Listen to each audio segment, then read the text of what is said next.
प्रभु के नाम की महिमा और प्रशंसा होने पाए। आज के सवेरे के लिए आप लोगों को उत्साहित करने वाला वचन जो मीका नबी का पत्री दूसरे अध्याय के 12वें वचन में, मीका नबी का पत्री उसके दूसरे अध्याय के 12वें वचन में इस प्रकार से लिखा, हे याकूब, मैं निश्चय तुम सबों को इकट्ठा करूँगा, मैं इज़राइल के बचे हुओं को निश्चय इकट्ठा करूँगा और बोसरा की भेड़ बकरियों के समान एक संग रखूँगा। Hallelujah, hallelujah. यहाँ पर मीका नबी को परमेश्वर दूसरे अध्याय में ऐसे लोगों के बारे में कहते हैं जो गरीब लोगों को, गरीबों के ऊपर अत्याचार करते हैं, गरीबों के ऊपर अंधेर करने वाले लोगों के बारे में कहते हैं और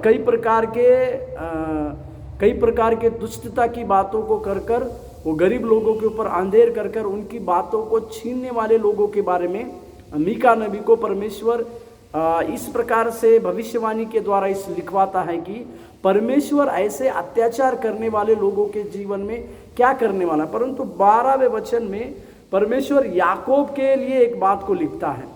ये सब गरीबों के ऊपर अत्याचार करने वाले लोग, बकवास करने वाले लोग, या फिर अंधेर करने वाले लोग, या फिर लोगों के जीवन में कई प्रकार के विनाश करने वाले लोग, लोगों को नाश करने वाले लोग, ये सारे लोगों के बीच में एक घराने के ऊपर परमेश्वर की दृष्टि आती है। एक घराने के ऊपर परमेश्वर दृष्टि को देता है। वो घराना है याकूब का, जिसको परमेश्वर ने इज़राइल करके नाम दिया।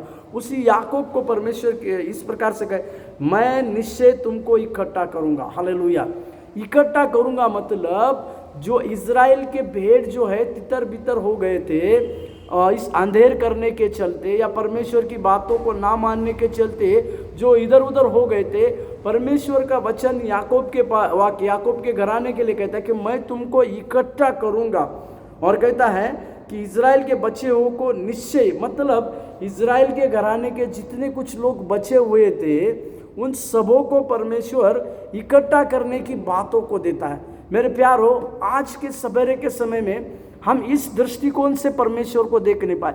शायद हमारे जीवन में कोई अंधेर करने वाली या किसी प्रकार की गलती के चलते यदि हम परमेश्वर की हुजूरी से या परमेश्वर की बातों से अगर हम दूर हो चुके हैं या दूर चले गए हैं, परंतु परमेश्वर हमें इकट्ठा करने के लिए सामर्थ्य परमेश्वर है। इस बात को आप और हम ना भूलने पाए।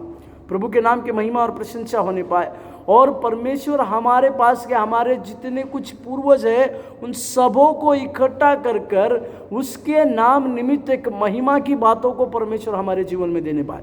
इसी के लिए सवेरे के समय में हम इस दृष्टिकोण से परमेश्वर को देखने पाए कि वो परमेश्वर हमारे सारे लोगों को, हमारे सारे पूर्वज लोगों को इकट्ठा करने का वायदा को परमेश्वर देता है। इसी वचन के साथ हम हमारे जीवन की शुरुआत करें। प्रभु आपको आशीष देने पाए।